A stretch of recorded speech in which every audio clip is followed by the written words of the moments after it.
सकाळी बरोबर 5:30 सुमार वारे येयले, वाऱ्याचेर घराचेर हे पडले, झाड पडले. ऑलरेडी थंयसर कित्याक पडपा कारण म्हणजे कित्याक थंयसर एक स्पीड ब्रेकर आसा पळय, ते स्पीड ब्रेकरान न्हू फास्ट ट्रक बी येयले हालता सगळे घरूच सगळे वायब्रेट जाता. हांगाच न्हू तर सर भोंवतणी हे एक 5 घरां आसा ती सायडीक 5 घरांनी घराचेर सगळे चिरावे येयलेले आसा. ऑलरेडी आमी कंप्लेन केल्ली, सांगलेली आमी, तरी पूण जे कांय एक्शन जावंक ना. तरी थंयसर कोणाक हानी जावंक ना. तेच्या थंयसर म्हाजी आई न्हिदलेली आसलेली आनी सायडीक भुरगीं आसलेली ती सायडीक. बरोबर सकाळी 5:30 सुमार पडलेले. कांय जावंक ना. डॅमेज कोणाक काय जावं ना, डॅमेज कांय जावंक ना. आमकां 7 सुमार कॉल येयले घराचेर आंबो पडलो म्हणून.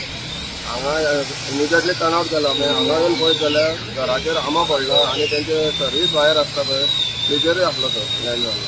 इमिजिएटली आमी काम सुरू केलें. नळे तेंचे 20 नळे तेंचे फुटले, कामे मोडल्यात आनी